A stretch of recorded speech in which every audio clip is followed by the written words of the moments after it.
नमस्कार, मैं हूं विकास सुखीजा। आप देख रहे हैं अब तक टाइम्स।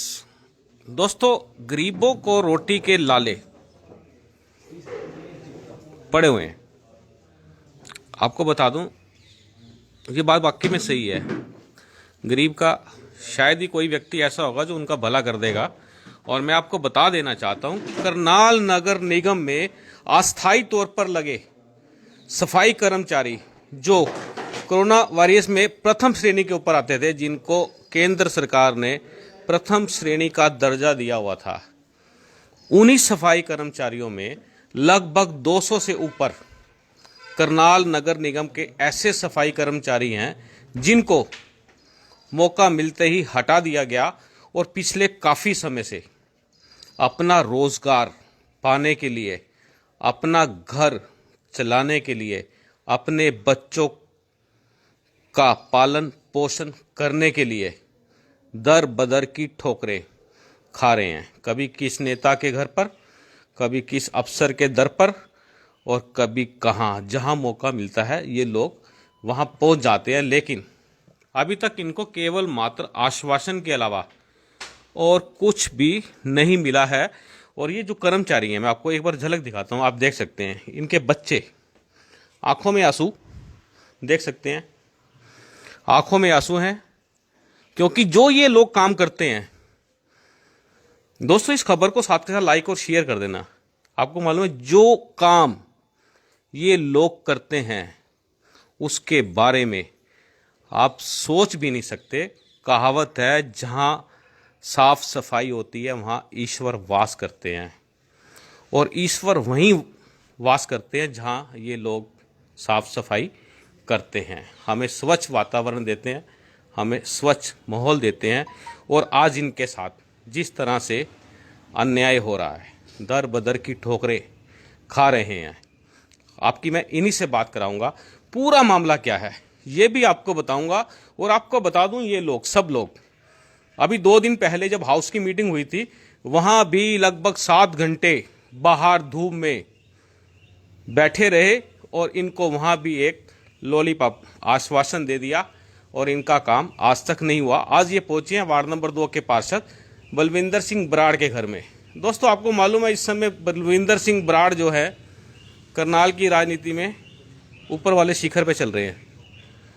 ऊपर वाला शिखर होता है ना, जहाँ पे लोगों की सुनवाई होती है, लोगों का दुख दर्द साझा होता है, उस पर मल्लम लगाई जाती है, उनके दुख सुख में समर्पित होकर उनकी बात सुनी जाती है। दोस्तों, चलिए मैं आपकी बात कराता हूँ। हमारे साथ सत्यवान है, बड़ी परेशानी में है। छोटे बच्चे आप देख सकते हैं, बिटिया ये देखिए, और भी छोटे छोटे बच्चे यहाँ चिलचिलाती धूप में पहुंचे हुए हैं।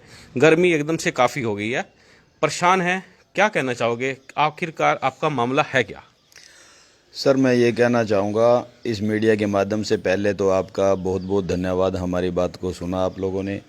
एक्चुअली बात हमारे करनाल के अंदर सीएम सिटी जिसको कहा जाता है, 1029 कर्मचारी ठेके पर तबे काम कर रहा था, जिसमें 4 ठेकेदार करनाल के थे। और उस ठेके पर में जैसे हमने गुहार लगा रखी थी, कंटिन्यू हमारी हड़तालें चलती थी, उस हड़ताल को हमने विजयी प्राप्त किया है। 1029 कर्मचारी का लेटर सरकार ने जारी किया और डीसी साहब से भी हमने मोहर लगाई, भाई ये पेरोल के हकदार है कर्मचारी जो ठेके पर तबे मेन पावर में काम कर रहे थे। तो उसमें से 757 कर्मचारी पेरोल पे ले लिया गया है और 200 कर्मचारी को पेरोल से वंचित कर दिया गया है। और वो भी इनके प्रशासन की और जो अपने अधिकारी बैठे हैं यहाँ पे और जो हमारे ठेकेदार हैं, इनकी मिली भक्ति के कारण हुआ है। अगर वो चाहते हैं, कहते हैं अगर भाई भला करना है, तो आप सच्ची नीयत से काम करना चाहते हैं तो एक सच्ची नीयत से ये कार्य भी कर दो। मेरा मानना कहना ये है, भाई इनके रिकॉर्ड खिंगाल लो, जितने भी इतने कर्मचारी आप लोगों ने पेरोल से वंचित कर दिए हैं, 200 के 200 कर्मचारी। इनकी तनख्वाह तो आप लेते थे, आगे से सेंटर से तनख्वाह ले लेते थे, ठेकेदारों की खा जाता था, मिली भगती के कारण अधिकारी भी खा जाते थे। मैंने भी कई दफ़ा गुहार लगाई, साल पहले मैंने ये बोला अधिकारियों को भी जाके, मेरे पास चिट्ठा पट्ठा है और क्या निगम की मोहर तक भी है पर्चे पे। मैंने कहा कि भाई PFSI हमारा नहीं कंटिन्यू डाला जा रहा है, कृपा करके इस पे जांच शुरू करो। कभी कल को भविष्य में हम ना इसकी मार झेलनी ना पड़े, क्योंकि वही हमारे साथ हुआ। उसमें इन्होंने किसी का कर्मचारी का पीएफ नहीं डाला, किसी का ईएसआई नहीं डाला, किसी की तनख्वाह नहीं दी, 2-2 3-3 महीने का ऐसे ही गैप दिखा दिया, क्योंकि ये चाहते थे जानबूझ के उसको, वो तनख्वाह को ये खुद खा जाते थे और इसलिए गैप तो आना ही था, इसको नहीं कर्मचारी को देते थे। उसी दौरान इन्होंने इन कर्मचारियों का गैप दिखाया। आज ये दर बदर की ठोकरें खाते फिर रहे हैं। आज 8-9 महीने हो गया कर्मचारियों को, 757 कर्मचारी पेरोल पे जा चुका है, 200 ये दर बदर की ठोकरें खाते फिर रहे हैं। और सरकार से और मीडिया के द्वारा यही हम बार बार अपनी विनती करते हैं, अगर भाई जल्द से जल्द इन 198 कर्मचारियों को भी पेरोल पे लिया जाए, क्योंकि कोविड की महामारी में इन्होंने अपनी अहम भूमिका निभाई है। और सरकार कहती है कर्मचारियों का इतना साथ और सबका विकास करती है, पैर तक धोने की मीडिया में अपनी वो दिखाते हैं, पर वो कहाँ गए छलावे। आज कर्मचारी दर दर की ठोकरें खा रहा है। सीएम सिटी बोला जाता है जिसको, उस सीएम सिटी में भी कर्मचारियों के साथ ऐसा दुर्व्यवहार हो रहा है। ये कहाँ की नीति है? सत्यवान, आपको क्या लगता है कि पूरा को पूरा मामला फिर ये कहीं ना कहीं आके भ्रष्टाचार में लिप्त हो जाता है? हाँ जी, आपको क्या लगता है ये सारा मामला भ्रष्टाचार से प्रेरित है? बिल्कुल भ्रष्टाचार से प्रेरित है ये। वो कैसे? मैं तो यही कहना, क्योंकि जब नीति इन्होंने ऐसी बना रखी है, अगर जो करना ही था किसी कर्मचारियों का भला करना था, तो ये पॉलिसी उठा लो उनकी, इनके रिकॉर्ड खंगालो, रिकॉर्ड देखो इनके, क्यों वो तनख्वाह जो आती थी ये तो खुद खा जाते थे मिली भक्ति के कारण। पीएफ ईएसआई वगैरह जब हम इनको बोलते थे कि भाई इस पे कार्रवाई करो, इनको देखो हमारी कंटिन्यू तनख्वाह सैलरी नहीं आ रही है, हमारी पीएफ ईएसआई नहीं आ रहे हैं, उस पर क्या इन्होंने कोई भी आश्वासन नहीं दिया, उस पर कोई भी आश्वासन नहीं इन्होंने दिया, ना ही हमारा साथ दिया। तो इसी के जरिए हम तो यही कहना चाहते हैं मीडिया के माध्यम से, जल्द से जल्द इन कर्मचारियों को भी पेरोल पे लिया जाए। इनमें इनका कोई कसूर नहीं है, ये मिली भक्ति सिर्फ प्रशासन की और ठेकेदारों की है, जिनके कारण इनके गैप आए हैं। और गैप भी इनके आए नहीं है, गैप बनाए गए हैं जानबूझ के, क्योंकि ये चाहते हैं बार बार ठेके को बढ़ावा देना। ठेके के कारण इनकी जेबें गर्म होंगी, ठेका आएगा तो नहीं, वैसे तो ठेकेदार इनकी फिर जेबें गर्म नहीं होंगी, क्योंकि भ्रष्ट ही है, भ्रष्ट सिस्टम बना रखे हैं इन्होंने, ये नहीं चाहते। और आज हम बराड़ साहब का दिल से धन्यवाद करने हैं, क्योंकि इसलिए करने आए हैं।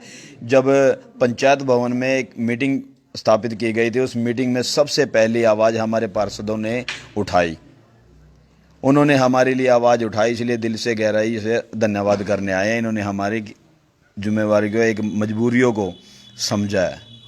दोस्तों, रखते हुए आप जो ये दर्द है आप सुन सकते हैं। मैं आपकी एक महिला से बात कराने जा रहा हूं। उससे पहले बता दूं कि करनाल में अभी कल एक भ्रष्टाचार का मामला उजागर करनाल के पार्षद वीर विक्रम ने किया था। उनके वार्ड के अंदर इंटरलॉकिंग टाइल्स उखाड़ कर नई लगानी थी, वही पुरानी बिल्कुल सीमेंट्री में लगानी थी, लेकिन ठेकेदार उसके करिंदों ने मिलकर वो पुरानी इंटरलॉकिंग टाइल्स वहां से गायब, ट्राली में भरकर गायब करने का प्रयास किया, लेकिन पकड़े गए। वीर विक्रम ने उनको पकड़ लिया, उसमें मुकदमा दर्ज हो गया होगा। ये खबर मैं आपको दिखाऊंगा और इसलिए इसलिए लाऊं। कहते हैं ठेकेदार आएगा, माल लाएगा और सबका मौज मस्ती कराएगा। आप देख सकते हैं लोग परेशान हैं। हमारे साथ एक महिला जुड़ी हुई है, क्या कहना चाहोगी आप? क्या नाम है आपका? सर जी मेरा नाम निर्दोष है। निर्दोष? हाँ जी सर, हमारा पुराना रिकॉर्ड है, जो हमारे गैप दिखाए गए हैं इसमें हमारा कोई कसूर नहीं है। हमारे 98 कर्मचारी जो रह रहे हैं इसमें किसी का कोई कसूर नहीं है, सब ने महामारी में काम किया है और सबको हमारी सरकार से यही दरख्वास्त है कि सबको पैरोल पे लिया जाए। आपका नाम ही निर्दोष है और ये सब सारे जितने लोग हैं ये भी निर्दोष है? इनका भी कोई कसूर नहीं है, इनका भी कोई कसूर नहीं है। दोष किसका है? सरकार का दोष है, सरकार का, अधिकारी का, ठेकेदारों का दोष है सर। पहले तो ठेकेदारों का, अधिकारियों का ही है। दोस्तों, जिस महिला से मैंने आपकी बात कराई है उनका नाम ही निर्दोष है और उनकी जो मांग है वो भी निर्दोष है और जो दोषी हैं वो झोल डाले हुए हैं। आप देख रहे हैं बिल्कुल पूरी की पूरी जो मैं आपको बातचीत दिखा रहा हूँ। ये छोटी सी बेटी है, इसका नाम जानते हैं? बेटा क्या नाम है आपका? दिशा। किसके साथ आई हो? मम्मी के साथ। क्यों आई हो? बताओ। मम्मी का काम लग जाए। काम लग जाए। स्कूल की फीस भर देगी मम्मी फिर? खाना खाया? आज खाया खाना? नहीं खाया। क्यों नहीं खाया? मम्मी के साथ घूम रही है जी, पैसे आएंगे घर में, खाना आएगा, दाल रोटी आएगी, बनेगी, तभी ये लोग खाएंगे। और तभी खाएंगे जब आप लोग, सरकार इनकी बात सुनेगी और इनकी जो मांग है उसको तुरंत पूरा करेगी। हम भी हरियाणा के माननीय मुख्यमंत्री श्री मनोहर लाल जी से विनती करते हैं कि इन लोगों का जो कोरोना वॉरियर्स हैं, इनकी मांग को तुरंत पूरा कर दें। और मैं तो ये कहूँगा, जो ये 200 नहीं है, 800 समथिंग है, लगभग 1000 सफाई कर्मचारी हैं जिनकी छुट्टी कर दी। और एक बात बता दूं, मुख्यमंत्री जी ने स्वयं कहा था कि कोरोना महामारी के दौरान किसी भी कर्मचारी को हटाया नहीं जाएगा। हम बात करते हैं बलविंदर सिंह बराड़ से, बराड़ जो वार्ड नंबर 2 के पार्षद हैं, उनके घर में पहुंचे हुए हैं कि अरे आप मुझे बताओ क्या है सत्यवान, आप मुझे बताओ। साहब बोल रहे बताओ, आप बताओ। एक्चुअली एक बात और अखबारों के जरिए हमें पता लगा था, भाई प्रशासन कहता है कि भाई 1108 कर्मचारी हमने पेरोल पे लिए है, अन्यथा 1108 नहीं है, वो सिर्फ 757 कर्मचारी है। उस पहले को गिनती काउंटिंग कर रहे हैं जो पहले पेरोल पे थे कर्मचारी, और पक्कों को मिला के सिर्फ 757 पेरोल पे लिए हैं, जो 1029 कर्मचारी ठेके पर था, उस वक्त काम करता था। यानी कुल मिला के इस पूरे मामले की जांच हो जानी चाहिए। बिल्कुल सर। चलिए, हम भी मांग करते हैं इस पूरे घोटाले की। मुझे घोटाला बोलना ही पड़ जाता है, मैं सोच के आता हूं कि आज मैं घोटाले वाली खबर दिखाऊंगा नहीं, और फिर पता नहीं हो क्या रहा है। बराड़ साहब क्या कहोगे यार? किसके बारे में पूछना चाह रहे हैं? क्योंकि बड़े मैं तो सबसे पहले आपके बारे में पूछ लेता हूँ। मैं सब आपका क्या हालचाल है? मेरा ही हालचाल तो ठीक है। आज आपका हार्ट की जो बीट है वो ठीक है? क्योंकि रॉकी मित्तल कल आपके घर पे आए थे बराड़ साहब, आज वो अंदर चले गए हैं। आपका तबीयत ठीक है? सब पसीने तो नहीं आ रहे? नहीं पसीने नहीं आ रहे। ऐसे है कि वो तो हमें पता ही था, जैसे आपने इंटरव्यू लिया तो उस टाइम भी हम मजाक कर रहे थे कि रॉकी मित्तल साहब आप मतलब पूरी तैयारी कर लो। बराड़ साहब दोस्त तो इसका मतलब कुछ भी बोल दोगे आप। मैंने इंटरव्यू लिया और रॉकी मित्तल जी अंदर। संजोग है भाई साहब, क्या हो गया? ऐसे है जी, मैं बताता हूँ रॉकी मित्तल जी का क्या है। चलिए, मैं रॉकी मित्तल भी आपसे अलग से बात करूंगा। बराड़ साहब, सबसे पहले मैं अपने इन गरीब भाइयों की बात करूंगा जो हमें स्वच्छ वातावरण देते हैं, साफ सफाई, सड़कें चकाचक करके देते हैं। इनके बारे में आपका क्या कहना है? ये लोग आपके घर पहुंचे हैं, अभी हाउस की मीटिंग के बाहर भी आप लोगों से मिले थे, आपने बड़ी अलच्छेदार बातें कही थी, हुआ क्या? ऐसे है जी, यहाँ पे हमने बात रखी थी कि आपने जो पेरोल पे कर्मचारी लेने हैं तो आपने उसके लिए मापदंड क्या तय किए हैं। तो उन्होंने हमारे को ये बताया था कि जो ठेकेदारों ने हमारे को रिपोर्ट दी उसके हिसाब से हमने उनकी रिपोर्ट को माना। मैंने कहा जिन ठेकेदारों के खिलाफ हमने भ्रष्टाचार के आरोप के लगाए और हमने कोर्ट में केस डाल रखा है, उसको आपने अधिकारी बना दिया। बड़े बड़े IAS अफसर बैठे हैं, उन पे भरोसा नहीं था, अपने पार्षदों पे भरोसा नहीं था। वो क्या करते थे, जब 4-4 महीने इनकी सैलरी नहीं देते थे, तो 4-4 महीने सैलरी ना देने के कारण बीच में गरीब परिवार के लोग ज़्यादा रहते हैं, स्वीपर गरीब ही हैं लगभग सारे। तो वो क्या करते थे, किसी को दवाई की ज़रूरत थी, किसी को बच्चों की फीस की ज़रूरत थी, तो वो 15-15 दिन छुट्टी कर लेते थे और कहीं और काम करते थे। कुछ लोग थे, तो उन्होंने उसी को आधार बनाया कि इन लोगों का बीच में गैप है। तो मैंने कहा आप ये देखो, वो भी चेक करो क्या ठेकेदारों ने पर मंथ के हिसाब से इनको पेमेंट दी है। जब ठेकेदार ने पेमेंट नहीं दी तो उनके मापदंड के आधार पे इनको कैसे निकाल सकते हो। उन्होंने दुनिया जान के चोर इकट्ठे कर रखे थे, उन्होंने PF तक इनके जमा नहीं करवाए और PF को भी आधार बनाया, तो वो कोई आधार नहीं बनता। दूसरी बात ये है कि ये जो काम करने वाले लड़के हैं, इनको कोई सरकारी नौकरी आप थोड़ी दे रहे हो, इनको पैरोल पे ले रहे हो। सिर्फ ठेकेदार जो इन पे अत्याचार करते हैं, इनसे काम करवाते हैं, 8 घंटे की जगह इन पे 10 घंटे काम करवाते हैं, 12 घंटे काम करवाते हैं। उसके बाद पेमेंट नगर निगम से लेके खा जाते हैं। पहले अपनी प्रॉपर्टी खरीदते हैं और जब आराम से इधर उधर से पेमेंट इकट्ठी करके इनको तड़फाते हैं, उसके बाद इनकी पेमेंट देते हैं। तो उनसे चंगुल से बचाने के लिए हम इन्होंने पेरोल का प्रावधान बनाया था। पेरोल पे 750 के आसपास ले लिए, ये 200 छोड़ दिए। क्यों छोड़ दिए भाई? क्या इसके लिए मापदंड की जरूरत है? बलविंदर जी, एक बात मैं बीच में आपसे कर लेता हूँ। दोस्तों, इस पूरी खबर के अंदर एक बात बड़ी क्लियर हो गई है, असली चोर है ठेकेदार और सरकार की हो रही है बदनामी, और सरकार इस बात को समझ नहीं रही है। ये बात तो फैक्ट है ना। ठेकेदार असली चोर नहीं है, ठेकेदार असली चोर नहीं है। ठेकेदार वो ठेकेदार को तो चोरी करवाता कौन है? एक बार ठेकेदार की हिम्मत है कि चोरी कर ले। मेरे घर में जब आप घर पे काम करवाते हो, आपने अपने घर से, आपके घर की कमाई, हक हलाल की कमाई हो, और आप अपने मकान में बनाते हो, किसी ठेकेदार को चोरी करने देते हो क्या? आपने देखा कि किसी घर में मकान बनाया तो उसका सीमेंट चोरी हो गया? कभी आपने सुना है कि वहाँ का सरिया चोरी हो गया? क्यों? वहाँ चोरी नहीं होता, यहाँ खुद अपने बाप का माल होता है। और ये सरकार का माल है, सरकार का माल लुटवाते हैं अधिकारी। और दूसरी बात ये है, हमारा नुकसान कर रही है कमज़ोर लीडरशिप। अधिकारियों को हमारी लीडरशिप का डर नहीं है। हमारी करनाल की लीडरशिप मुखिया हैं, मेयर मैडम बिल्कुल कमज़ोर लीडरशिप है उनकी, उनका अधिकारियों को डर नहीं है और अधिकारियों को ठेकेदारों को डर नहीं है। सारे मिल बांट के ये सारा काम कर रहे हैं। अकेले ठेकेदार चोर नहीं है। ठेकेदारों की क्या हिम्मत है ठेकेदार चोरी कर लें? घर में क्यों नहीं चोरी करते? मैंने तर्क के साथ बताया ना। तो वो नगर निगम के कामों में ठेकेदार क्यों चोरी करते हैं? वहाँ यहाँ भी तो ठेकेदार है ना। ठेकेदार चोर नहीं है, हम चोरी करवाते हैं। जो हमारे जो अधिकारी हैं वो चोरी करवाते हैं। इनमें क्या मापदंड चाहिए? सफाई तो करनी है। आपने सिर्फ ये देखना है कि जो सफाई करने वाला उसको मेडिकल पूरा फिट है कि नहीं, काम करने के लायक है, और इनका क्या सर्टिफिकेट चाहिए, इनको कौन सा मापदंड है इनके लिए? ये काम कर रहे हैं, सीधा डीसी रेट पे, पैरोल पे इनको रखो और इनको तनख्वाह दो, इनसे काम करवाओ। इसमें फंडा कौन सा, कौन सी इसमें अप्रूवल लेनी है, क्या इसमें पहाड़े पड़ने हैं? बलविंदर जी, आप जो ये आपके यहाँ घर पर आए हैं, आप इनकी मदद किस तरह से करेंगे और इस विषय को किन अधिकारियों के पास रखेंगे ताकि इनको इंसाफ मिल सके? ये मेरे पास ही नहीं आए हैं, ये सबके पास गए हैं, सारे पार्षदों के पास जा रहे हैं। 8 महीने से ये दर दर की ठोकरें खा रहे हैं। हमारे पास आने का मकसद ये है इनको पता है कि हमारा भाई गरीबों के लिए लड़ता रहा है और जो आवाज़ उठाएगा दबेगा नहीं।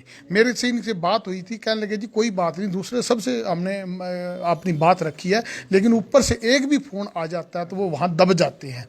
तो हम उम्मीद करते हैं ये पत्रकारों के पास क्यों आ रहे हैं, मीडिया के पास ही क्यों आ रहे हैं, ये बड़े चैनलों के सामने क्यों नहीं आते, ये आप लोगों के पास क्यों आ रहे हैं, ये मेरे पास क्यों आ रहे हैं? इनको ये पता है कि ये पत्रकार हमारी बात दिखाएंगे और ये जो बलविंदर सिंह लीडर है ये बिना दबे, बिना झुके, बिना अड़े, बिना रुके हमारा आवाज़ उठाएगा। ये उम्मीद के कारण आए हैं। इनको उम्मीद कहीं और दिख जाएगी तो ये तो गरीब वहाँ चले जाएंगे। तो इनका कोई मतलब नहीं है कि ये स्पेशल के लिए इन्होंने कौन सी राजनीति करनी है। इनको रोजगार दे दो। मैंने 200 लोगों को वहाँ पे जब बंदे थे ना ठेकेदार के थ्रू, हमने कहा ये गरीब है, इनको आप लगाओ, इनका राइट बनता है लगना, नौकरी तो देनी है। तो उन्होंने लगे थे, उसके बाद वो परमानेंट हो गया। आज मेरे पास एक भी नहीं आया, क्योंकि जब उनको मेरे पास उम्मीद थी वो मेरे पास आए। अब उनका काम बेचारों का हो गया, वो क्यों आएंगे? और मैं भी नहीं आस करता वो मेरे पास आए, क्योंकि हमारा मकसद उनको अपने पास बुलाना थोड़ी है। हमारा मकसद तो ये है कि इनको रोजगार मिल जाए। हमने रोजगार ठेकेदार के थ्रू भी तो हमने बंदे ना लगाने हों,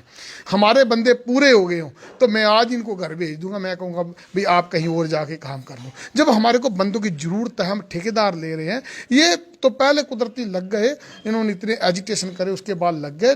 ये तो ठेकेदार के थ्रू इसलिए डालते हैं कि ठेकेदार के थ्रू तो 50% माल ऊपर वाले पी जाते हैं, 50% ठेकेदार पी जाते हैं, इनके पल्ले पड़ता कुछ नहीं है। तो आज इनका फायदा ये हो जाएगा, पेरोल में सारी तनख्वाह इनको मिलेगी और ये बेचारे अपना काम करेंगे, गुजारा करेंगे। इसमें पहाड़े कौन से पड़ने हैं, कौन सी पॉलिसियाँ, कौन सी नीतियाँ? सीधा जाके इनको लगा दो, पेरोल पे ये अपना काम करें और अपना इनको आप तनख्वाह दो। छोटी सी बात को समझ नहीं पा रहे। हाँ जी, छोटी सी बात को नहीं समझ पा रहे ये लोग, ये जानबूझ के लिंगर ऑन कर रहे हैं। बात समझे हुए है, अब ऊपर से भी तो दबाव है।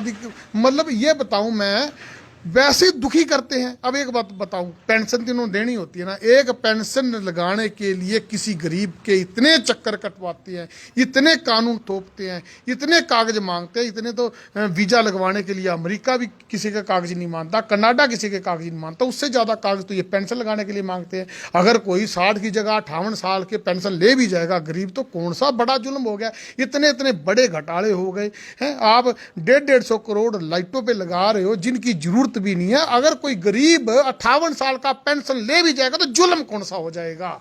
कितने आपने जितना इनकी तनख्वाह को रोकने के लिए, जितना इनके पेंशन को रोकने के लिए, जितना इनके राशन कार्ड के ऊपर आप पाबंदियां लगा रहे हो, ऊपर अधिकारी पे अधिकारी खड़े कर रहे हो, वो इनकी तरफ से ध्यान हटाओ,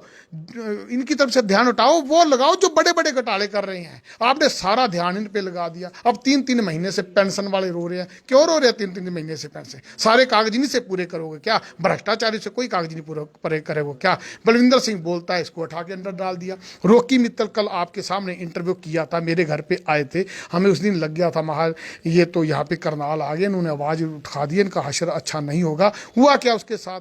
मतलब आप उसको रातों रात उठवा लेते हो। जो आवाज उठाते हैं, जो भ्रष्टाचारी हैं, उनकी जांच पे जांच चलती है। और मैंने पहले ही आपके इंटरव्यू में पहले ही अपनी फेसबुक पे पोस्ट डाल दी थी कि इनकी मिली भगत चल रही है, छोटे मोटे 2 अधिकारियों को ये सेट कर रहे हैं। कहते हैं जी आपके ऊपर मुकदमा डाल देंगे, हम नगर निगम में बड़े अधिकारी रहेंगे तो आपको बचा लेंगे। हुआ भी आज वही जो मैं 1 महीने पहले बोल चुका हूं। रॉकी मित्तल के साथ क्या हुआ क्या रॉकी मित्तल के साथ? वहां पे 6 साल पहले उन्होंने क्या करा था, एक केस हुआ था, एक मर्डर हो गया था और मर्डर के आरोपी को पकड़ा नहीं गया था और उनको डर था कि ये जो हत्यारा है पकड़ा जाए नहीं तो इनका और नुकसान कर सकता है। उसमें एनएलओ वाले, कांग्रेस वाले, सारे ही बंदे, इनेलो वाले, उसमें दूसरे जो से सारे बंदे बीच में वहाँ पे इन्होंने एजिटेशन किया था। एजिटेशन करने के बाद जब उन्होंने एजिटेशन किया तो वहाँ पे जज साहब की गाड़ी आ रही थी, तो उनके साथ कुछ मिसबिहेव हो गया होगा पब्लिक का, तो उन्होंने केस दर्ज करवा दिया सबके खिलाफ, इन्होंने मेरे साथ ऐसे ऐसे किया है। तो वो केस दर्ज हो गया। उसमें नेलो वाले भी थे, कांग्रेस वाले भी थे, आज़ाद भी सारे थे, रॉकी मित्तल अकेले थोड़ी थे, ये भी वहाँ चले गए होंगे क्योंकि सरकार भी इनकी थी, सरकार के नुमाइंदे को पब्लिक के लिए जाना पड़ेगा। ठीक है, उसके बाद चले गए। 6 साल में रॉकी मित्तल जी से भी मेरी बात हुई, कहने लगे जी ये इन्वेस्टिगेशन पहले हो चुकी है, ये मेरे मुकदमे कैंसिल हो चुके हैं। जब इनके लिए स्टेज पे दिन रात वो प्रचार कर रहे थे तब तो वो गंगा नहाए हुए थे। 6 साल तक इनको वो डायरेक्टर भी बनाया, सारा काम बनाया। जब उन्होंने खट्टर साहब के खिलाफ 1-2 बयान दे दिए, 1-2 गाना बना दिया, जबकि वो बीजेपी के खिलाफ नहीं थे, मोदी जी के भक्त पहले भी थे, मोदी जी के भक्त वो आज भी हैं, योगी जी की भी तारीफ कर रहे हैं, विजय साहब की तारीफ कर रहे हैं। तो आज कौन सा जुल्म हो गया? एक इंटरव्यू उन्होंने उसके हल्के में आके दे दिया तो उसको रातों रात प्लान बना लिया और सुबह उसके घर उसको खाना भी नहीं खाने दिया और उसको उठा के ली दे। कौन सा जुल्म कर दिया था? किन को पकड़े? जो बोलोगे उसको उठा के जेल, जो बोलोगे उसको उठा के जेल। क्या साबित करना चाहिए? कोई बोले ही ना, नहीं ऐसे कोई हटने वाला नहीं है। ऐसे मैं हट गया क्या बोलने से? वो बाहर आने के बाद इससे 4 गुना तेजी से बोलेगा। किस चीज का डराते हो? हर बंदे को, पत्रकारों को आप अंदर डाल रहे हो, पार्षदों को आप अंदर डाल रहे हो, अपने डायरेक्टरों को आप अंदर डाल रहे हो, हैं जिन गरीबों की आप सुन रहे हो। कौन से जुल्म करने चाहते हो? बहुत बुरे हालात हैं। ऐसे हालात तो इमरजेंसी के टाइम भी नहीं हुए थे, इमरजेंसी एक किस्म से लग चुकी है। बहुत ही बुरे हालात हैं। खट्टर साहब हम चाहते थे कि ये थोड़े से अनाड़ियाँ सीख जाएंगे, कुछ अच्छा सीखेंगे। नाड़ी से तजर्बेकार तो हो गए और तजर्बेकार ऐसे हुए कि इन्होंने हालात ऐसे बना दिए। आज तक किसी सरकार ने ऐसे अत्याचार नहीं करे जो अपने नेताओं पे ये कर रहे हैं। जी दोस्तों, रॉकी मित्तल के बारे में मैंने बलविंदर जी जैसे कुछ पूछा ही नहीं, वो अपने आप ही शुरू हो गए ने। और मैं पूछूंगा तो सही, आपको मालूम है बलविंदर जी, रॉकी मित्तल के लिए आपने कल देसी घी का हलवा बनवाया था क्या? हाँ जी, मेरे घर में कोई मेहमान आएगा, जो मेरे से सेवा होगी मैं करूंगा। तो हमने तो खट्टर साहब के लिए भी बनवाया था। हम तो सबके लिए बनवाते हैं, जो घर के लिए आते हैं, जो चाहे है सारे, कोई ये सारे गरीब भाई आए हैं, अमीर भाई आए हैं, सारे आए हैं। क्या इनके लिए, सबके लिए चाय पानी की व्यवस्था नहीं करी? मैं कहता हूँ परमपिता परमात्मा से जब मैंने कि ये चूल्हा जलता रहना चाहिए। सारी चीजें ये हमारे से छीन ले, ये कोई नहीं छीन सकता। हमारा चूल्हा चलता रहना चाहिए। चलिए दोस्तों, बलविंदर के घर पे आओगे, देसी घी का हलवा खाओगे। बलविंदर करनाल में केवल मात्र अभी तक एक ऐसे नेता हैं जो बिंदास तरीके से अपनी बात रखते हैं और बिंदास तरीके से अपनी मांग रखते हैं।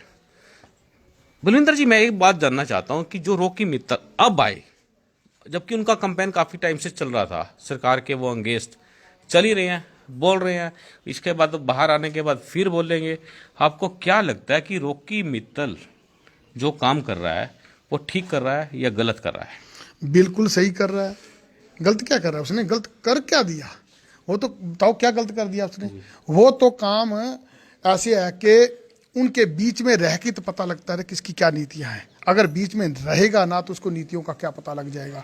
ठीक है, उसकी नाराजगी होगी, अगर नाराजगी भी हो गई है। बगावती कौन होता है? बगावती होता है अपना बंदा, दुश्मन कभी बगावती नहीं होता। और बगावत भी अपने ही इंसान करते हैं, और बगावत तब करते हैं जब उनको लगता है कि ये हमारे साथ अन्याय कर रहे हैं। तो इसमें कोई किसी को नाराज होने की जरूरत थोड़ी है, कितनी इतना बौखलाने की क्या जरूरत है। उसने अपनी तर्क थे वो अपने रख दिए, आप अपने तर्क रख दो, तो इसमें उसको जेल में डालने की क्या जरूरत है। अब जब खट्टर साहब उसके खिलाफ आरोप लगाते थे, खट्टर साहब खुद तो जेल जा नहीं ना सकते, उसको लगा। कमजोर पे गुस्सा भी बहुत आता है इनको, अपने कमजोर बंदों पे, जो जिनके पास छोटे छोटे पार्षद है उनके, उन पे गुस्सा क्यों नहीं आता। ये अपना गुस्सा चाइना पे उतारे ना, जहाँ इनको जरूरत है। ये थे वार्ड नंबर 2 के पार्षद बलविंदर सिंह बराड़। दोस्तों बात तो ठीक है, बागी शब्द है। करनाल में एक ज्ञान प्रकाश बागी पत्रकार भी है, तीखा लिखते हैं और सही आवाज़ को उठाते हैं, उनको भी सलाम है। दोस्तों बागी घर में भी आपका बच्चा भी हो सकता है जब माँ बाप उसकी बात को नहीं सुनते हैं, जब वो माँ बाप के काम में टोका टाकी करता है कि उनको लगता है कि मेरे मम्मी पापा गलत कर रहे हैं, मेरे दादा दादी मेरे लिए गलत सोच रहे हैं, तब वो धीरे धीरे बागी हो जाता है। हम चाहेंगे इस खबर को आप साथ के साथ लाइक और शेयर कर देना, क्योंकि आप देख रहे हैं अब तक यानी सब तक। मैं हूं विकास सुखीजा अपने साथी कृष्ण के साथ। नमस्कार, जय हिंद, जय भारत।